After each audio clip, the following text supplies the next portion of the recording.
Music Interview Corner. Hello from the Music Interview Corner. Tonight I have for you here in Berlin KILLSWITCH ENGAGE, and I'm here with Adam and Jesse. Hi. Hi. Ooh, and hi, Jesse. Hello. Thank you so much for taking time for this interview. Of course, of course. And you just said you're both very tired? Yeah, we have rough sleep night on the bus. Maybe a little bumpy, a little pumping the brakes and the gas a bit much. And yeah, was he in a rush? I'm exhausted, but I'm happy. Happy to be here. Oh, that's good. Oh yeah, maybe we could say this is the consequence of being on tour. Yeah. I wanted to talk about your beautiful new album, This Consequence, that was released in February. Yeah, and now we're laughing, that's good. But it is kind of a heavy album, and it's about the emotional weight of our choices. Is that fair to say? What kind of emotional, deep inner struggles and reflections shaped the core of this album? Who wants to go first? I'd say just the state of the world to begin with, coming out of the pandemic. To me, it's just reflecting on the way we treat each other. There's no conversations. It's all arguing, bickering, hatred. And for me, I just see the bigger picture that we are so much more united. We have much more in common than we do our differences. So that's kind of the general scope of it. And then, of course, it gets personal. I've got personal stuff in there as well, telling other people's stories as well. But just the desperate need for us to just find some more compassion for each other in this world. Beautiful. I think we really need that. Yeah. What happened to consideration? Use consideration, less judgment. Yeah. That's it. And Jesse, I also heard you said that this was the hardest. Oh my God! Is this Hollywood calling? Yeah. That's the consequence of not turning it off. No, it's probably just a scam. Scam call. Yeah. Should we answer it here? Should we answer it and make fun of it? God, that's my second interview this run. I just left my ringer on. What an idiot. Oh, no problem. It's funny. We do comedy interviews. That's okay. Yeah, but I was just about to talk about a serious topic because you said that recording this album was like the hardest recording process of your career. They're always hard. No. Oh, yeah, especially not with him as a producer. No. I think for me, we were just pushing really hard to put something out that felt quality, that felt genuine. And it definitely was quite a journey to get there. But, I look back on it, and I definitely would not like to repeat it, but I wouldn't change a thing. It changed me as a writer. It changed me and humbled me, too. Mm-hmm. And I think that's a good thing. It made me grow as a writer and as a human, really. Mm-hmm.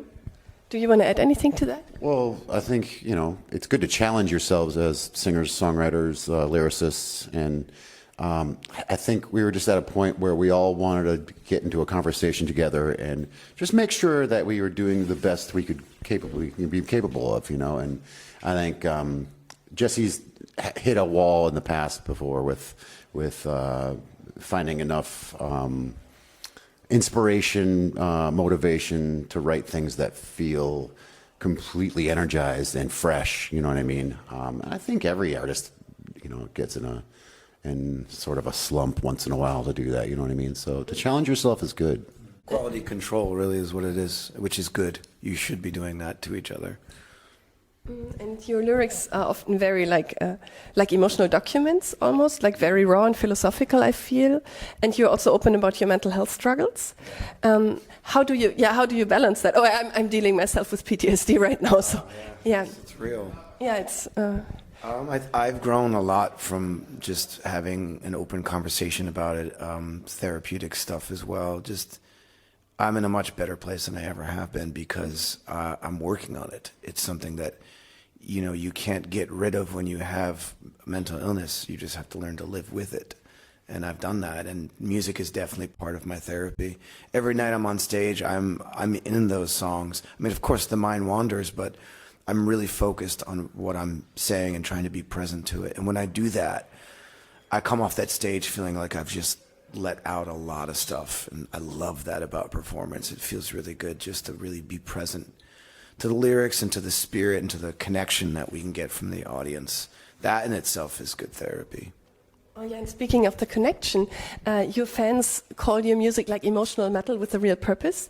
And I heard a lot of fans are also saying that your lyrics saved their lives. How does it feel for you when people tell you that?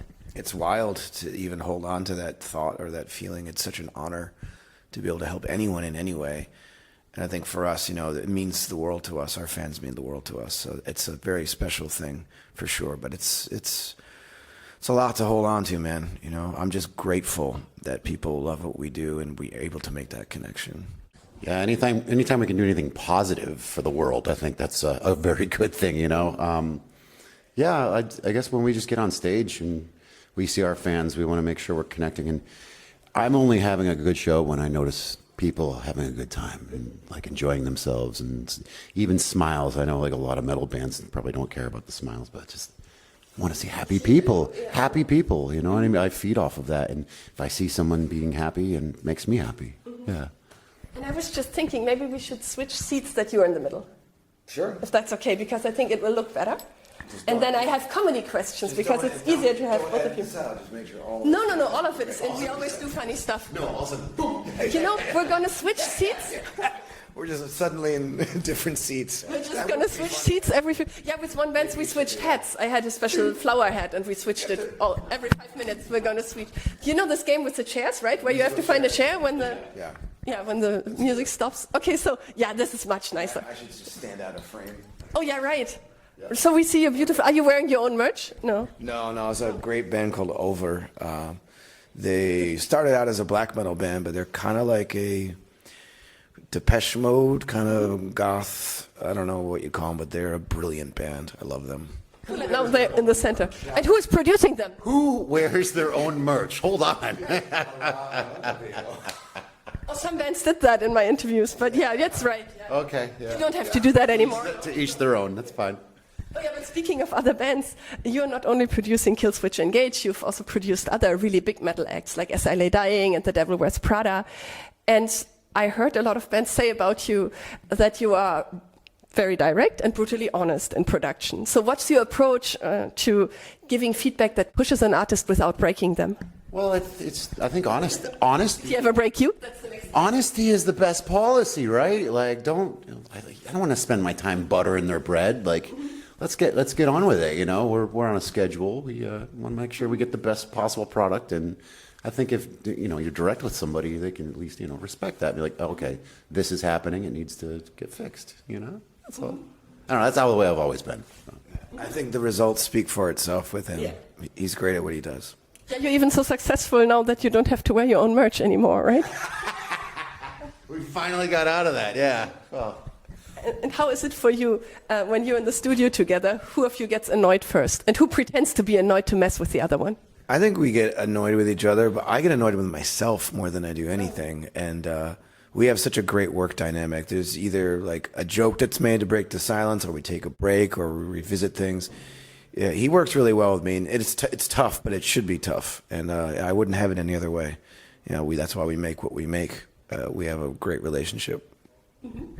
I think his answer was spot on.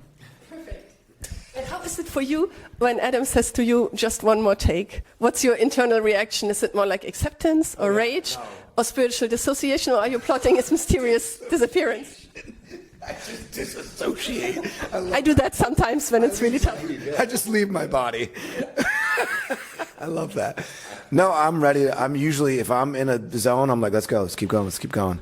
Like I want it to be the best that it can be. Of course. There's an explanation. Let's do one more take with more or less. Yeah. You say do it again the exact same way. You know what I mean? Like. Okay, so you actually have a purpose when you're asking that. You don't just want to see his soul leave the body? No, that's good. Happy to hear that. And what is the craziest direction that you gave to Jesse during the recording of this album? The craziest direction? Yeah. I would probably pretend you're really upset. I don't know. Can you remember anything? No, not really. It's kind of all blur, but I mean, that's the general gist of it. You just, give it more, like be in it. Make me believe what you're saying. Yeah. Because, you're doing a couple of takes after a while, fatigue can set in without even realizing it. Absolutely. I think any performer will do that, yeah. Because I heard also that you're known for your chaotic energy in the studio. And in which way is humor part of your creative leadership? Is it to break the tension or to keep people sane? It's always to break tension, but also, you know, humor's great. Who doesn't like laughing? That's true. Yeah, right? That's the purpose here. It helps a lot. It actually helps a lot when you laugh because you just kind of snap out of whatever headspace you're in, and the take tends to be better after a little bit of a laughter. It's great. It works. Balls! Oh my God, yes. Oh, that's what you do? Okay. You're right now on tour. It's the third concert tonight of your Europe 2025 tour. And what's the craziest thing you guys have done on tour ever and on this tour so far? Oh, I don't know. We're not that crazy anymore. We're pretty old and tired. We're old and tired. Oh, yeah. I once ate a cheeseburger out of a German man's ass. Really? Oh my God, are you still friends on Instagram with him? No. Do you want to send greetings to him? Sure. Hello, Roman. How did it happen? It was just me on a dare. Yeah, me on a dare. That was all. On a dance floor, ate a cheeseburger out of a man's ass. Okay, good. Not everybody can say that. Did that influence any of your creative choices for your music? I don't eat many cheeseburgers anymore. Or asses. Yeah, good point. I can't touch that one. Oh, not touch the ass. No, I just can't touch that subject. He won. Like, what am I going to say after that? I got nothing. Now I have to find a segue into the next topic. No, Speaking of ass. oh, speaking of ass, oh yeah, right. You have sometimes these crazy speeches for the audience in between songs, and sometimes they are very motivational. Sometimes they are kind of unhinged. Are they like planned or spontaneous? Everything's always spontaneous, but you know, I don't have much to say anymore because I don't want to get canceled, and I like my job. Cancel culture's a bitch. Yeah, you can be self-deprecating, but it's, you know, to pick on an audience, you got to be careful with that nowadays. Yeah. I had a really great interview with Vogue, by the way, of Decapitated in March about cancel culture and cancer culture. It was really cool. So yeah, but you went to 3 concerts already, not 2.5 without getting canceled. That's good. Yeah. Well, this is actually the second leg, so there's been a lot of shows. Yeah. And Adam, I heard also you are known for your crazy comedic stage presence that can also be acrobatic at times. Sure. Yeah. Yes. Yeah. It's fun. It's fun to do things. Did you ever ruin a very, very emotional moment in a show by blurting out a joke? I'm sure I have. Yeah. Right? Yeah, of course. Yeah. But it's always hysterical. Even if for a second it's jarring, it's like, it's still funny. Can you give me an example? No, but it happens so often, I don't know. What was the craziest, almost inappropriate moment where Adam made a joke? I can't say. Does it involve cheeseburgers or asses? No. No, I don't want to say, but it was hysterical. When I bring it up every once in a while, we all just die laughing. It's really funny. People don't have a sense of humor anymore, so I'm not even going to say it. That's true. That's true. Lighten up. Exactly.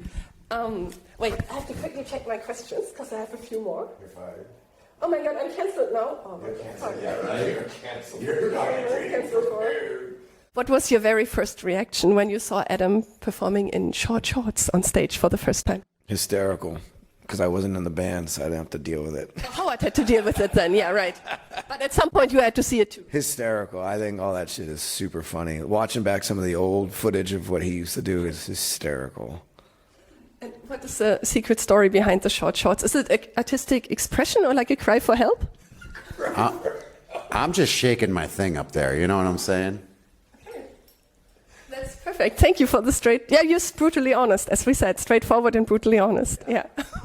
Like the Germans. Oh yeah. I was just thinking, should we put in one serious music question, if we could? Because I would like to talk about Joel, because you and Joel have kind of the longest lasting, almost legendary guitar partnership in modern metal. What makes your musical chemistry work even after so many years? And I hope it doesn't involve cheeseburgers. No, actually, we do like cheeseburgers, but Joel eats a lot of fucking cheeseburgers. No, he's just been one of my great friends for so many years, and yeah, we've been playing together for so long. It just feels like a band marriage. You know, it's we're just really tight people. We've known each other for so long, and we're great friends. Yeah. Oh, beautiful. And maybe a philosophical question. So you have more the chaotic energy. Some people also describe your energy as a chaotic gremlin. Is that true in the studio? gremlin? Yeah, like Adam is like a creative chaotic gremlin in the studio. Okay, sure. Yeah. I think I read it on Reddit or something. That's funny. Well, I will say it's pretty fun to watch because he's watching sports, he's editing things, and then listening to me and critiquing me all at the same time. It's pretty amazing to watch that. Wow, how do you do that? Are you like multidimensional? I don't know. I just want to know a lot of shit, and I want to make a lot of shit happen. It's fun. Are you two ever disassociating at the same time? And who comes back to reality first? I love that you're all about dissociating.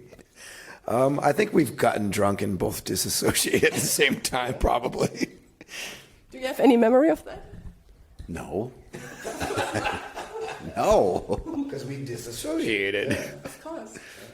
Yeah, we've had a couple of Hamburg nights together, especially the three of us. Joel, him, and I have had a few Hamburg nights together. It's fun. Hamburg, yeah, Hamburg is the hardest party city. Nothing more just told me that. That's the hardest. I said hammered, but yeah. Hammered. Oh, I thought you meant Hamburg. But I'm sure we have done it in Hamburg. You got hammered in Hamburg? I'm sure, yeah. Hammered in Hamburg. We should have made one for a Hamburg show called Hammered in Hamburg. Yes, and then your KILLSWITCH ENGAGE logo, and then you can wear your own merch because it's so cool. Yeah. You just really want us to wear our own merch. It's not going to happen. Oh, no, I'm just trying to, I'm doing promotional interviews. I want to promote to the fans that you have beautiful merch. Like, very soon, it's coming, a Hammered in Hamburg t-shirt, KILLSWITCH ENGAGE official merch. Definitely. You heard it here first, yeah. Definitely buy a shirt. Oh, and Adam, what is the most useless advice that you gave to Jesse during a tour before a show? Before a show? Yeah. Oh my God, I don't know. Do you still remember? I have no idea. Then No. it must have been really useless. No. I say useless shit all the time. It's, Oh, it's so used, everyone's so used to it. nothing I say matters. It's fine. But that takes a lot of pressure out of the equation, right? I suppose it does. Yeah, you're right. So you don't have to be worried to get cancelled, hopefully. Right, exactly. Yes. And is there something that drives you crazy that Adam is doing on tour? Like, did he ever say something that made you consider to become a monk or something? Become a monk? No. Yeah, like the cheeseburger thing. What? No, he's fine. You need more monk in your I know. I do enjoy monkfish. It's delicious. Okay, and monk fruit, I eat monk fruit sometimes. Monkfish, yeah. Okay, I will keep that in mind. Okay. But maybe one more philosophical question. If the band would be like a person, and you would be the little angel on the shoulder of the band, and you would be the gremlin that's whispering chaos stuff, who would be Joel in this equation? And would he be okay? Joel? Joel? Yes. Yeah, Be the Buddha sitting in the midst of all of it, balancing it all out. Yeah, like trying to get the gremlin and the angel to mediate and come to an agreement. Yeah. That's exactly who he is. Yep. And do you want to say anything to your fans besides that you have a beautiful Hammered in Hamburg merch t-shirt very soon? It's a good idea. Thank you for supporting us. We love you. We're so grateful. What he said. Oh, and thank you so much, Jesse and Adam. All right. Thank you for the craziness. Thank you. I love it. And goodbye from the Music Interview Corner.